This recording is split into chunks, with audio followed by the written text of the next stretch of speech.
Assalamualaikum warahmatullahi wabarakatuh. Kami dari kelompok 1 akan mempresentasikan tentang perkembangan kreativitas anak yang beranggotakan Elva Cahya Septiani, Fadilah Ramadan Aljannah, dan Nafilia Dwi Andayani. Pokok pembahasan yang akan kita bahas di presentasi kali ini yaitu yang pertama, kreativitas dan teori belahan otak. Yang kedua, pengertian kreativitas secara umum. Yang ketiga, pendekatan terhadap kreativitas. Yang keempat, perkembangan kreativitas. Yang kelima, tahap-tahap kreativitas. Yang keenam, karakteristik kreativitas. Yang ketujuh, faktor-faktor yang mempengaruhi kreativitas. Yang kedelapan, masalah yang sering timbul pada anak kreatif. Yang terakhir, upaya membantu perkembangan kreativitas dan implikasinya bagi pendidikan. Pembahasan yang pertama yaitu teori belahan otak. Perkembangan kreativitas sangat erat kaitannya dengan perkembangan kognitif individu, karena kreativitas sesungguhnya merupakan perwujudan dari pekerjaan otak. Para pakar kreativitas, misalnya Clark pada tahun 1988 dan Gowan pada tahun 1989, melalui teori belahan otak Hemisfer teori mengatakan bahwa sesungguhnya otak manusia itu menurut fungsinya terbagi menjadi dua belahan, yaitu belahan otak kiri atau left hemisphere dan belahan otak kanan atau right hemisphere. Fungsi belahan otak kiri dan belahan otak kanan menurut Clark pada tahun 1983 halaman 24. Otak belahan kiri mengarah kepada cara berpikir konvergen atau convergent thinking, yang berfungsi sebagai yang pertama ada math, history, dan language, yang kedua ada verbal, limit sensory, dan input, yang ketiga sequential measurable, yang keempat analitif, yang kelima komparatif, yang keenam relational, dan yang terakhir logical. Otak belahan kanan mengarah kepada cara berpikir menyebar atau divergent thinking, yang berfungsi sebagai self-elaborate dan increases variable, yang kedua inventive, yang ketiga non-verbal perception and expressiveness, yang keempat better at depth perception, yang kelima facial recognition, dan yang terakhir mystical humanistic. Pembahasan yang kedua yaitu pengertian kreativitas secara umum. Kreativitas didefinisikan secara berbeda-beda oleh para pakar berdasarkan sudut pandang masing-masing. Yang pertama menurut Guilford tahun 1970 halaman 236 menyatakan bahwa kreativitas mengacu pada kemampuan yang menandai ciri-ciri seorang kreatif. Guilford mengemukakan dua cara berpikir, yaitu cara berpikir konvergen dan divergen. Cara berpikir konvergen adalah cara-cara individu dalam memikirkan sesuatu dengan pandangan bahwa hanya ada satu jawaban yang benar. Sedangkan cara berpikir divergen adalah kemampuan individu untuk mencari berbagai alternatif jawaban terhadap suatu persoalan. Yang kedua, menurut Utami Munandar pada tahun 1992 halaman 47, mendefinisikan kreativitas yaitu kemampuan yang mencerminkan kelancaran, keluasan, dan orisinalitas dalam berpikir, serta kemampuan untuk mengelaborasi suatu gagasan. Menekankan bahwa kreativitas sebagai keseluruhan kepribadian merupakan hasil interaksi dengan lingkungannya.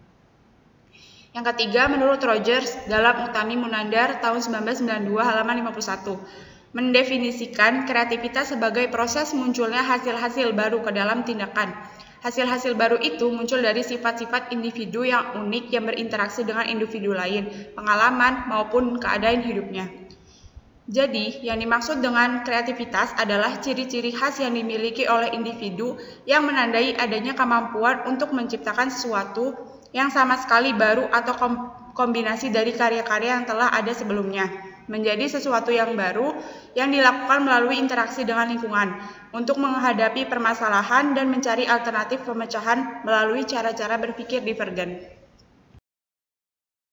Pembahasan selanjutnya yaitu pendekatan terhadap kreativitas. Pendekatan dalam studi kreativitas dapat dibedakan menjadi dua jenis, yaitu pendekatan psikologis dan pendekatan sosiologis, menurut Torrens 1981 dan Dedi Supriyadi 1989. Pendekatan psikologis lebih melihat kreativitas dari segi kekuatan yang ada dalam diri individu sebagai faktor-faktor yang menentukan kreativitas. Salah satu pendekatan psikologis yang digunakan untuk menjelaskan kreativitas adalah pendekatan holistik. Menurut Clark, tahun 1988 menggunakan pendekatan holistik untuk menjelaskan konsep kreativitas dengan berdasarkan pada fungsi-fungsi berpikir, merasa, mengindra, dan intuisi. Pendekatan sosiologis berasumsi bahwa kreativitas individu merupakan hasil dari proses interaksi sosial, di mana individu dengan segala potensi dan disposisi kepribadiannya dipengaruhi oleh lingkungan sosial tempat individu itu berada, yang meliputi ekonomi, politik, kebudayaan, dan peranan keluarga.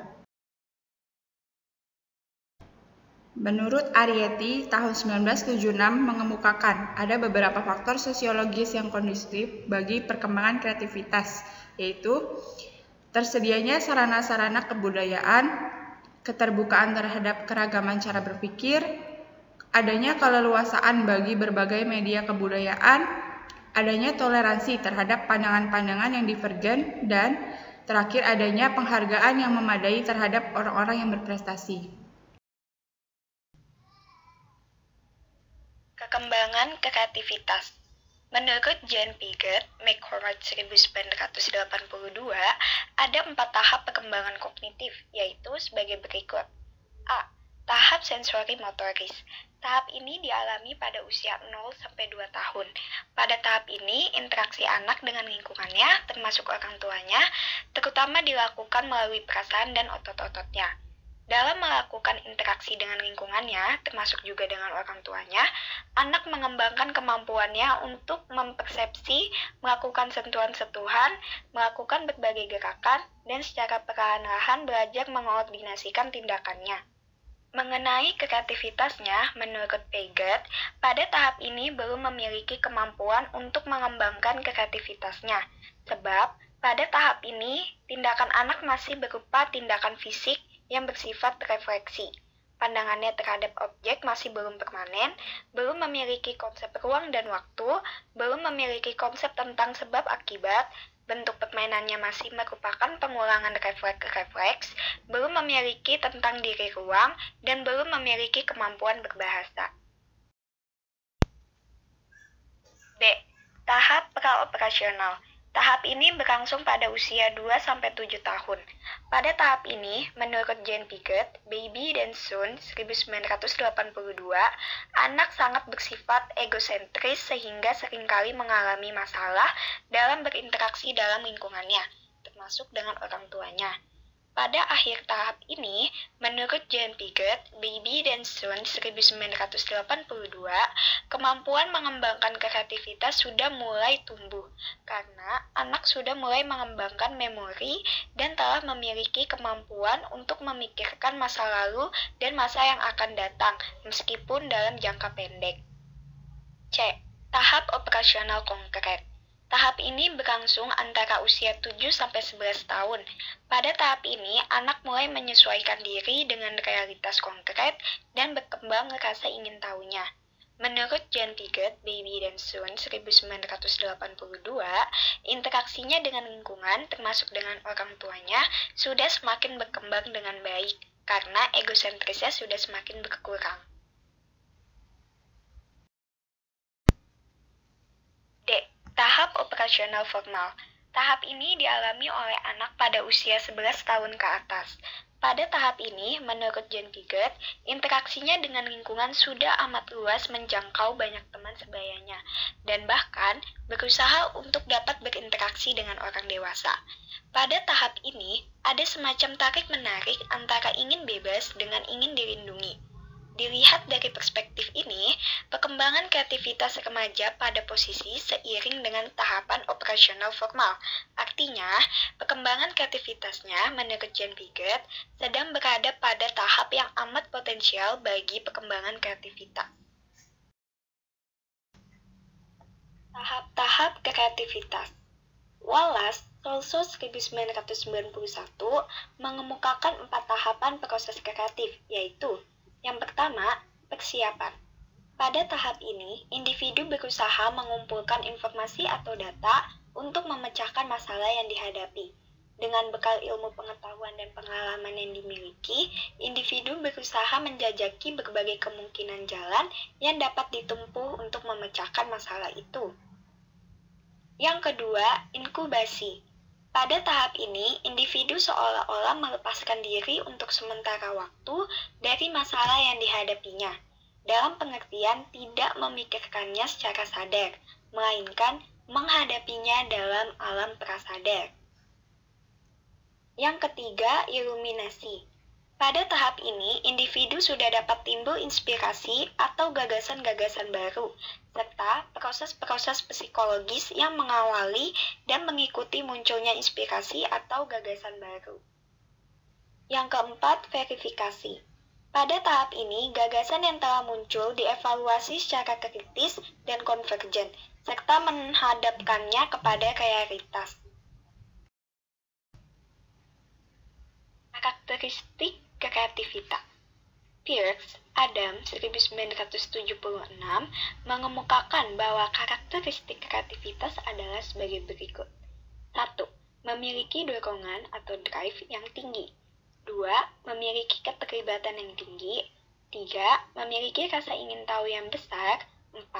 Memiliki ketekunan yang tinggi. 5. Cenderung tidak puas terhadap kemapanan. 6. Penuh percaya diri. Sedangkan Terence pada tahun 1981 mengemukakan karakteristik kreativitas sebagai berikut. Yang pertama, memiliki rasa ingin tahu yang besar. Yang kedua, tekun dan tidak mudah bosan. Yang ketiga, percaya diri dan mandiri. Yang keempat, merasa tertantang oleh kemajuan atau kompleksitas. Yang kelima, berani mengambil resiko. Dan yang terakhir, berpikir divergen. Faktor-faktor yang memengaruhi kreativitas. Utami Munandar pada tahun 1988 mengemukakan bahwa faktor-faktor yang memengaruhi kreativitas adalah yang pertama yaitu usia, yang kedua tingkat pendidikan orang tua, yang ketiga tersedianya fasilitas, dan yang terakhir penggunaan waktu luang. Masalah yang sering timbul pada anak kreatif. Yang pertama yaitu pilihan karir yang tidak realistis. Anak-anak kreatif seringkali cenderung memiliki pilihan karir yang tidak realistis, kurang populer, dan tidak lazim.